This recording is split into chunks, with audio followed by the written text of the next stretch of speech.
آپ کے والد کو آپ کہتی ہیں کہ ان کے ساتھ ناانصافی ہوئی ہے. ان کے ساتھ کیا ناانصافی ہوئی ہے؟ ایویڈنسز پرووائڈ اگر کیے جاتے تو آپ کو لگتا ہے ناانصافی کس طرح ہوئی ہے؟ دیکھیے ارم، یہ میں تو نہیں کہہ رہی کہ ناانصافی ہوئی ہے، اور نہ ہی یہ اب پورا پاکستان کہہ رہا ہے. یہ جج صاحب خود کہہ رہے ہیں جنہوں نے میاں صاحب کو سزا دی تھی، اور وہ نہ صرف یہ کہہ رہے ہیں بلکہ وہ پورا بتا رہے ہیں کہ کس طریقے سے ان کو ایک آبسین ویڈیو، ایک آف پرسنل نیچر ان کو دکھا کے کس طرح ان کو بلیک میل کیا گیا to punishing Nawaz Sharif, into punishing Nawaz Sharif with this obscene video of his. تو یہ تو میں اب نہیں کہہ رہی، یہ تو جج صاحب خود فرما رہے ہیں. لیکن اس کو آئسولیشن میں ہم نہیں دیکھ سکتے. اس کو آئسولیشن میں ہم اس لیے نہیں دیکھ سکتے کہ یہ پورا ایک ویب آف لائز ہے، ایک پورا chain of sequence of events ہے جو کلمینیٹ کیا ہے انٹو دا ڈیسیژن جو میاں صاحب کو کیا گیا ہے، سزا دی گئی ہے.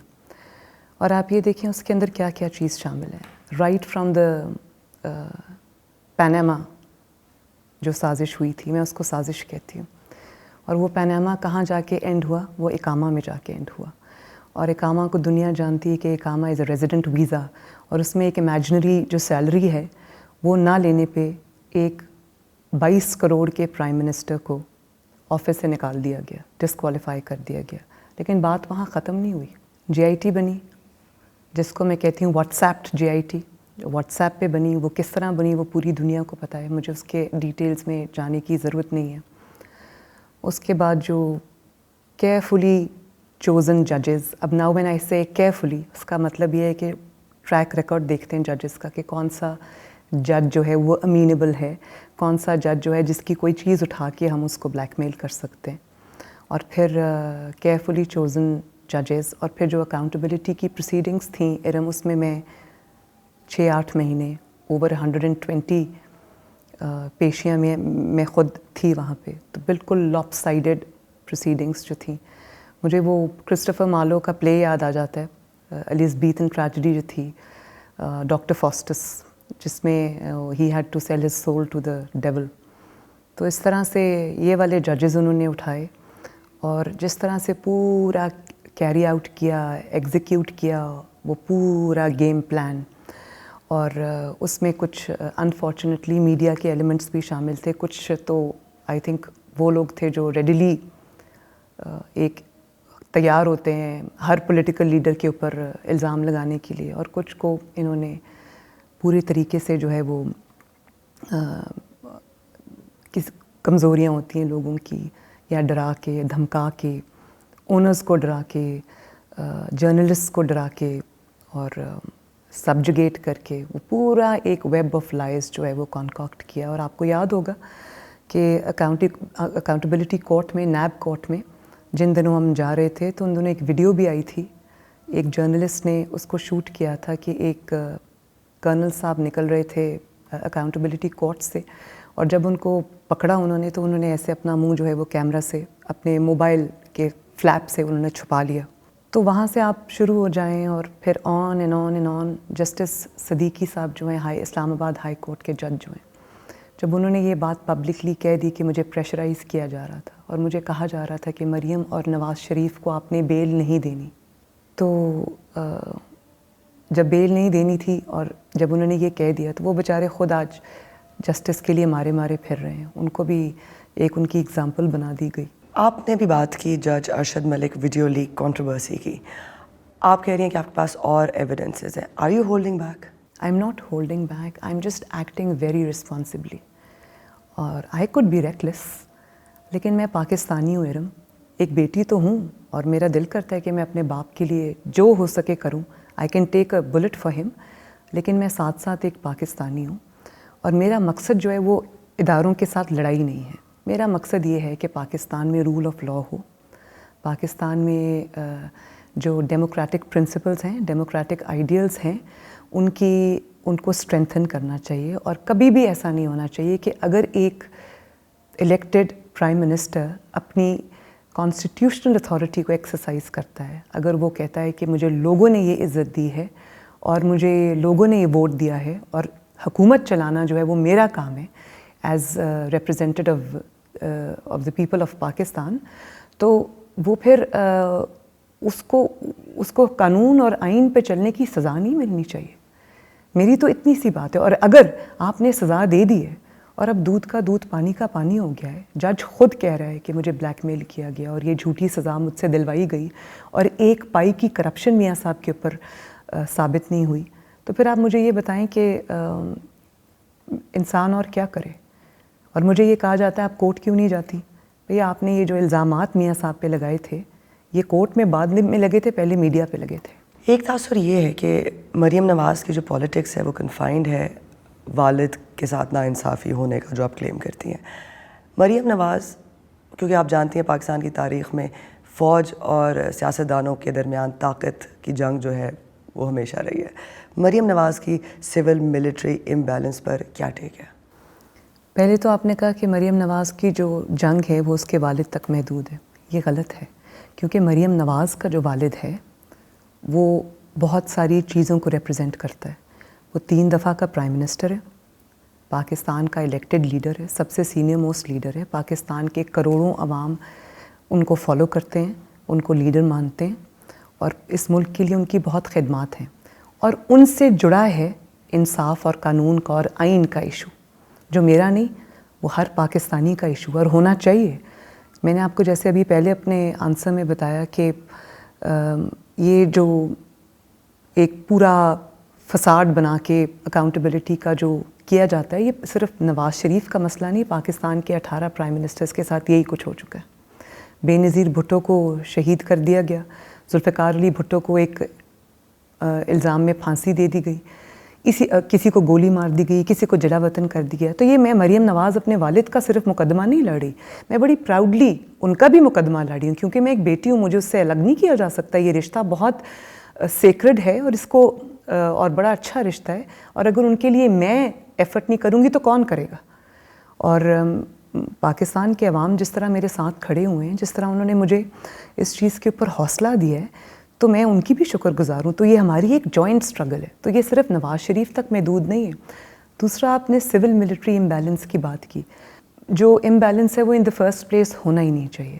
اس کی وجہ یہ ہے کہ جو ہمارا قانون ہے, ہمارا آئین ہے, وہ جو گرین بک آف کانسٹیٹیوشن ہے, اس کے اندر ہر ادارے کا رول, اس کا ڈومین, اس کی authority completely clearly outlined ہے, ڈیفائنڈ ہے اور انشرائنڈ ہے in the constitution of Islamic Republic of Pakistan. اس میں سپریم کیا ہے؟ People's will, people's power, people's representatives. حکومت چلانا پاکستان کے آئین اور قانون کے مطابق لوگوں کے ریپرزینٹیوز کا کام ہے. تو اگر اس بیلنس کو ایک طرف زبردستی پاور اور مائٹ کے ذریعے ٹلٹ کرنے کی کوشش کی جائے گی تو وہ امبیلنس کریٹ نہیں ہوگا, وہ ڈیزاسٹر ہو جائے گا, جو ہم اب دیکھ رہے ہیں. اور اب دیکھیں پاکستان کی انفارچونیٹلی جو ہسٹری ہے نا, وہ اس میں ڈیموکریسی, اٹ از اسلامی جمہوریہ پاکستان.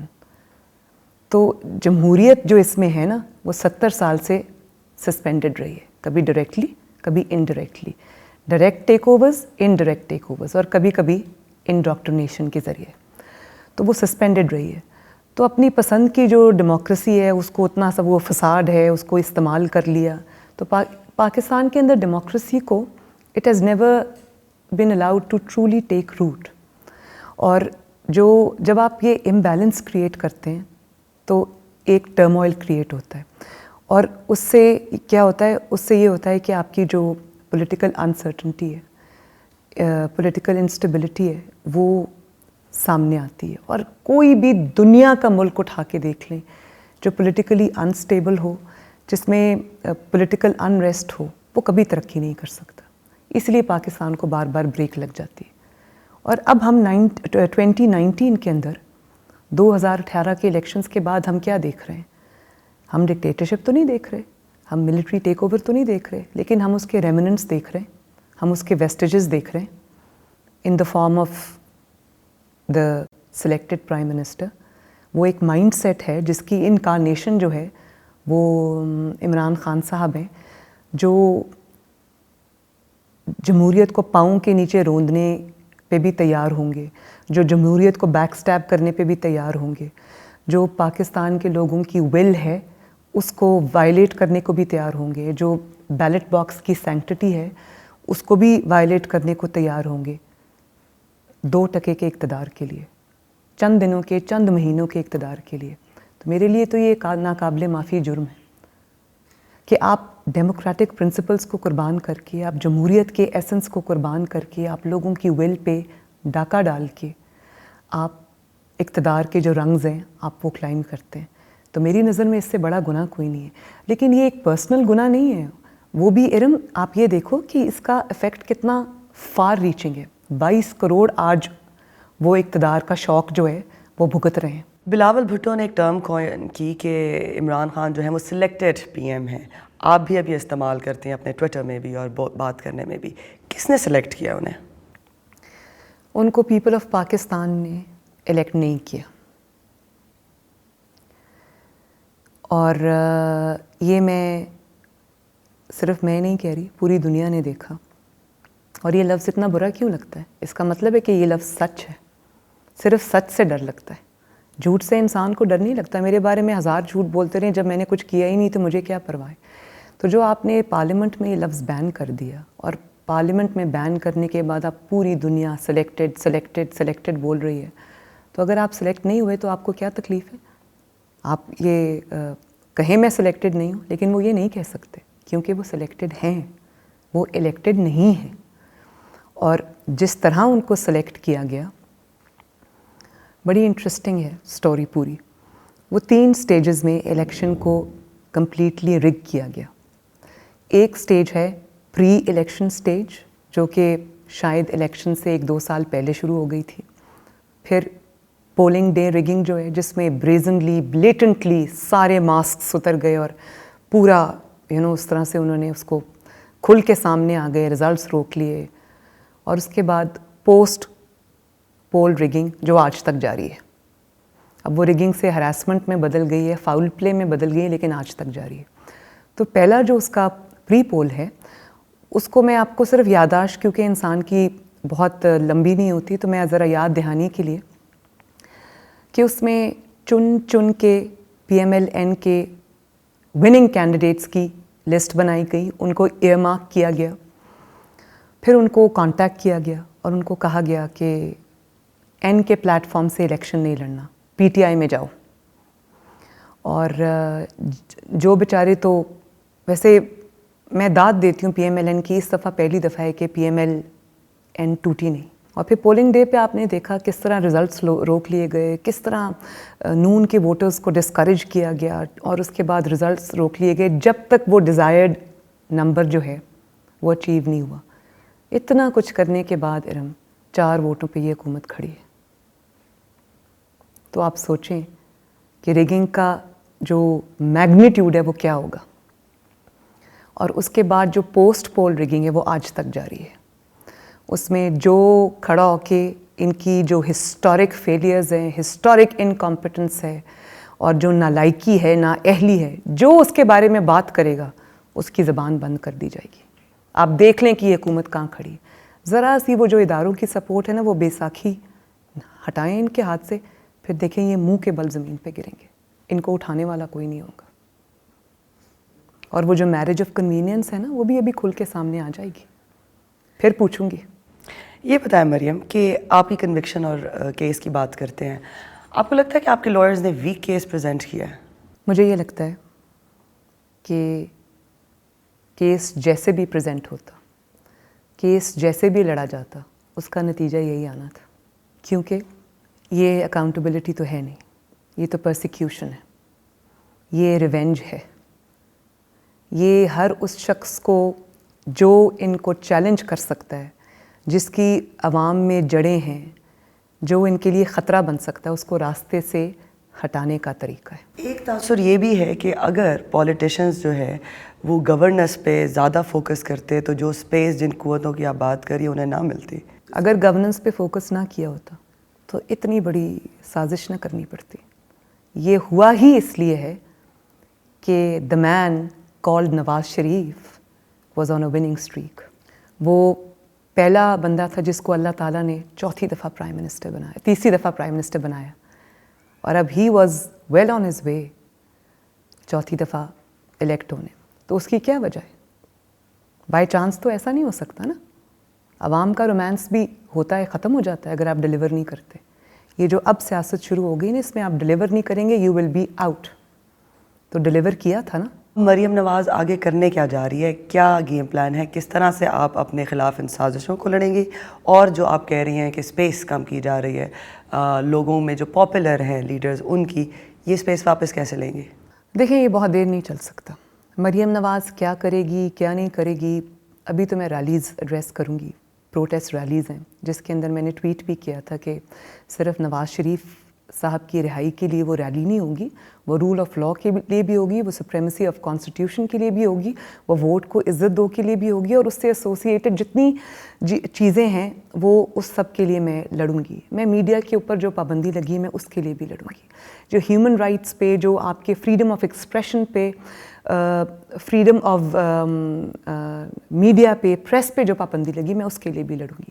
وہ جو تاجر برادری, جو سیلری کلاس, جو عام آدمی جس کی 20,000 روپیہ تنخواہ ہے, جس کے گھر میں اب فاقے آ چکے ہیں اتنی مہنگائی کی وجہ, میں اس کے لیے بھی لڑوں گی. تو یہ تو میرا ابھی ایجنڈا ہے. اس کے ساتھ ساتھ جیسے جیسے حالات تبدیل ہوتے جائیں گے, میں اپنی اسٹریٹجی ساتھ ساتھ میری بھی ایوالو ہو رہی ہے. دیکھو ارم, بات یہ ہے کہ traditionally I think Hare society میں, چاہے وہ ایسٹرن ہو یا وہ western society who for that matter, with a varying degree, جو ایک میزوجنسٹ مائنڈ سیٹ ہے وہ ایگزسٹ تو کرتا ہے. اور اس میں جو خاتون لائم لائٹ میں ہوتی ہے, جو خاتون پبلک آئی میں ہوتی ہے, جو خاتون اسپیشلی لیڈنگ, کسی بھی لیڈنگ رول میں ہوتی ہے, تو اس کے اوپر ایک تو کرٹیسزم بھی ذرا ہارش ہوتا ہے, اس کے اوپر جو تنقید ہے یا اس کو جو وہ ذرا زیادہ اسکیدنگ ہوتا ہے, ذرا زیادہ ہارش ہوتا ہے, اس کو جج جو ہے وہ ذرا ہارشلی کیا جاتا ہے. اور اگر ایک خاتون کے اندر کوئی فارمڈ آئیڈیلز ہیں, کوئی پرنسپلز ہیں, کوئی آئیڈیالوجی ہے, کوئی کنوکشن ہے, کوئی اصول ہیں, اور کوئی وہ کچھ اپنے لیے کوئی نیش کاو کرنا چاہتی ہے, اپنے لیے کوئی کام کرنا چاہتی ہے, تو it will always be viewed with a little suspicion. اس کو لوگ کبھی کنسیٹ کا نام دے دیں گے, کبھی لوگ اس کو نیگیٹیولی ایمبیشس کا نام دے دیں گے. تو یہ جو آئیڈیا ہے کہ ایک خاتون ہو کر بھی اس کے آئیڈیلز ہو سکتے ہیں, اس کے پرنسپلز ہو سکتے ہیں, اس کی فلاسفی ہو سکتی ہے, اس کے پولیٹیکل انکلینیشنز ہو سکتے ہیں, اس کی ایک کنوکشن ہو سکتی ہے. تو اس چیز کے اوپر کپڑوں سے, جوتوں سے, اپیرنس سے, آپ کی جو ایک فزیکل ایٹریبیوٹس ہیں ان سے توجہ ہٹا کے اس کی کمپٹنس پہ توجہ لے کے آنی, اس کی جو پرفارمنس ہے, جو اس کا محنت ہے, اس پہ توجہ لے کے آنی ایک بہت مشکل کام ہے. اور یہ کام مجھے اپنی پارٹی میں بھی کرنا پڑا ہے, کیونکہ میری پارٹی جو ہے پاکستان مسلم لیگ نون, وہ ہسٹوریکلی بھی, ٹریڈیشنلی بھی, انٹرنزکلی بھی جو ہے وہ میل ڈومینیٹڈ ہے. تو مجھے اپنے آپ کو منوانے کے لیے اس پارٹی میں مجھے بہت سیکریفائسز دینے پڑے, اور مجھے ایک عام آدمی سے زیادہ محنت کرنی پڑی ہے. مجھے جیل جانا پڑا ہے, 3 مہینے کی میں بے گناہی میں جیل کاٹ کے آئی ہوں. وہاں پر میں نے برتن بھی دھوئے ہیں, میں نے وہاں پہ کپڑے بھی دھوئے ہیں, میں نے وہاں پہ چوہوں والا کھانا بھی کھایا ہے, اور میں نے وہاں پہ ایک چارپائی پہ گزارا کیا ہے, اور مجھے اس چیز کا کوئی افسوس نہیں ہے. وہ کہتے ہیں نا کہ جو پرزنز ہوتے ہیں they are the best training schools. تو میری تو بڑی اچھی ٹریننگ ہوئی ہے, مجھے کروسیبل میں ڈالا ہے انہوں نے, تو بڑا اچھا کیا, میں اور زیادہ اسٹرینتھن ہو گئی ہوں. تو وہ کہتے ہیں نا واٹ ڈزنٹ کل یو میکس یو اسٹرانگ. تو مجھے اپنی پارٹی میں بھی جد و جہد کرنی پڑی ہے, اور اپنے آپ کو منوانے کے لیے اور اپنی جگہ بنانے کے لیے. دو ان انٹینشنلی میں نے ایک اسٹرگل کو لے کے میں آگے چلی, تو اس اسٹرگل کے اندر یہ چیزیں بھی ساتھ ایڈ آن ہوتی گئیں. لیکن جو سب سے اچھی بات ہے نا, ہم کہتے ہیں نا کہ کنزرویٹو سوسائٹی ہے ہماری, اور پاکستان میں اسپیشلی ساؤتھ ایشیا میں ایک بات ارم آپ کو بتاؤں, اور یہ میں بالکل سچ آپ کو بتا رہی ہوں, کہ پارٹی کی طرف سے شاید کبھی ریزسٹنس آئی ہو یا وہاں پہ مجھے اپنے آپ کو منوانے میں محنت کرنی پڑی. جو مجھے عوام نے رسپانس دیا ہے نا, اس میں چاہے وہ ان کی افیکشن ہو یا سپورٹ ہو یا مجھے ویلکم کرنا ہو, اس میں کبھی بھی مجھے کوئی جینڈر ڈسکرمنیشن نظر نہیں آئی. I was very pleasantly surprised. اور آج تک میں 13 گھنٹے, ابھی جب میں منڈی بہاؤدین گئی ہوں 13 گھنٹے میں ریلی میں تھی, non stop, without eating, without stopping. مطلب لیکن کیا چیز ہے جو مجھے ڈرائیو کر رہی تھی. اور پھر میں وہ گاڑی سے باہر نکل آئی. I had to respond to the unprecedented warmth and affection. I had to respond. میں پھر گاڑی سے باہر نکلی, مجھے میسیجز آنا شروع ہو گئے کہ why are you exposing yourself, تمہیں پتہ نہیں ہے کہ کتنے دشمن ہیں, خطرہ ہے. عام لوگوں نے ٹویٹر پہ جس طرح مجھے لکھا کہ میڈم اندر چلی جائیں, پلیز اندر چلی جائیں, ہم نہیں افورڈ کر سکتے, ہم ڈر رہے ہیں, یہ کیا ہے. تو وہ جو 13 گھنٹے کے ریلیز ہیں, وہ ایک ہی اس میں چیز ہے, اور وہ یہ کہ جو عوام کی محبت اور سپورٹ ہے, it keeps you going, it gives you a new life. Maryam Nawaz P M L N کی لیڈر کے طور پر اپنی کامیابی کے بارے میں کیا پر امید ہے؟ دیکھو ارم, بات یہ ہے کہ میرا کوئی پرسنل ایمبیشن نہیں ہے جس کو میں ان دا موسٹ ٹپیکل ٹرمز میں میجر کروں سکسیس اور فیلئر میں. میری ایک اسٹرگل ہے, اور میرا اگر ایک پرسنل ایمبیشن ہوتا نا کہ میں نے یہاں پہنچنا ہے, میں نے یہ بننا ہے, تو اس میں پھر میں نے یہ راستہ نہیں اپنانا تھا بالکل بھی. وہ راستہ مجھے آتا ہے, وہ راستہ بہت سارے لوگ آج بھی لیتے ہیں, اور وہ راستہ بہت آسان ہے. اس میں صرف آپ کو ہاتھ جوڑنے پڑتے ہیں, اس میں صرف آپ کو اپنی سیلف رسپیکٹ قربان کرنی پڑتی ہے, اس میں صرف آپ کو جوتے صاف کرنے پڑتے ہیں, اور وہ آسان راستہ ہے. وہ مجھے بھی آتا ہے, بہت اچھے طریقے سے آتا ہے. لیکن مجھے آپ یہ نہ سمجھیں کہ مجھے اندازہ نہیں تھا کہ اس راستے میں اتنی ڈیفیکلٹیز ہیں. حضرت علی کا قول ہے کہ حق کے راستے پہ جو کھڑا ہوتا ہے وہ اکیلا ہوتا ہے, اس کے لیے مشکلات ہوتی ہیں. تو یہ جو راستہ میں نے چنا ہے یہ مشکل راستہ ہے, اور اس کی قیمت میں نے بہت بڑی چکائی ہے پچھلے 3 سالوں میں. دیکھیں, ڈان لیکس بنا میرے اوپر, بالکل ناجائز, میرا کوئی لینا دینا نہیں تھا اس میں سے اللہ تعالیٰ نے نکالا. پیناما لیکس بنا میرے اوپر, میرا اس میں کوئی نہ لینا نہ دینا, نہ میاں صاحب کا کوئی لینا دینا تھا. اس میں سے میں گزر کے آئی. پھر نیب کورٹ میں مجھے سزا ہوئی, پھر میں 3 مہینے جیل گئی, وہاں میری والدہ کی ڈیتھ ہو گئی. اس کے بعد آج میرا والد جو بیمار ہے, 3 ٹائمز پرائم منسٹر ہے, 70 ایئرز آف ایج ہے, وہ آج جیل کی سلاخوں کے پیچھے ہے. پارٹی میں جو ہے وہ اس کے اوپر اتنی مشکلات آئیں, پارٹی کے بڑے لیڈرز پہ اتنی مشکلات آئیں. تو یہ راستہ آسان نہیں ہے, یہ راستہ بہت مشکل ہے. لیکن میرے لیے کیا امپورٹنٹ ہے, میرے لیے ایز مریم نواز امپورٹنٹ ہے کہ میں تاریخ کی درست سمت پہ کھڑی ہوں. زرداری صاحب کا انٹرویو نہیں چلنے دیا, پی ٹی ایم کی ریلیز جو ہیں وہ ٹی وی پر اب آپ کو نظر نہیں آئیں گی, پیمرا نے نوٹس بھیجا ہے.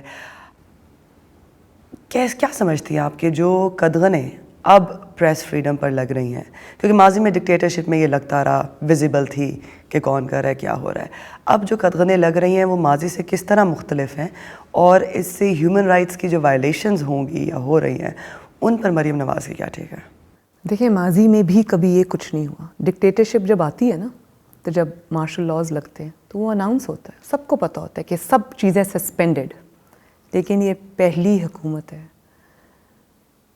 جس میں ڈیموکریسی کے فساد ہوتے ہوئے بھی بدترین martial law, civilian martial law, بدترین جو ہیومن رائٹس کی اور فریڈم آف ایکسپریشن کی اور فریڈم آف جو پریس ہے اس کی. آرٹیکل 19 کیا کہتا ہے؟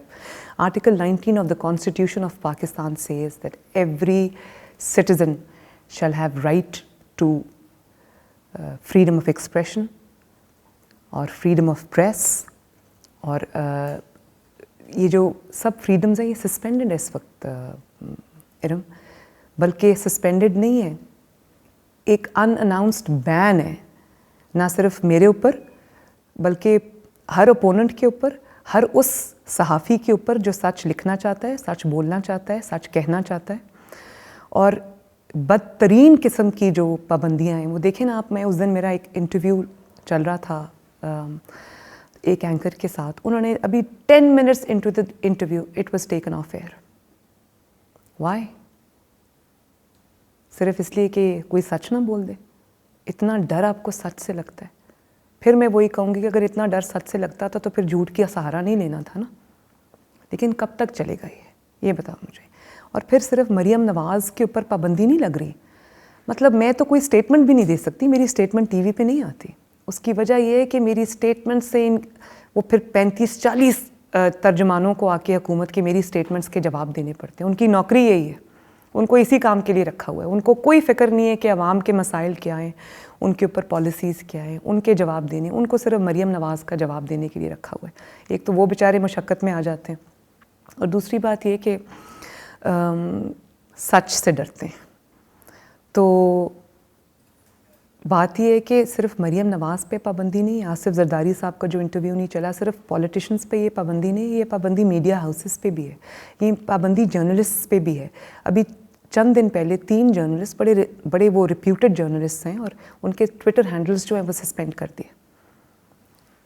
اور کئی ریناؤنڈ صحافی جن کی ایک اپرائٹ صحافی جو ہیں, جن کا واقعی کام صحافت ہے, میک شفٹ صحافی نہیں ہے وہ, تو ان کی نوکریاں چلی گئیں کیونکہ وہ ٹی وی پہ وہ بکنے کو تیار نہیں ہوئے.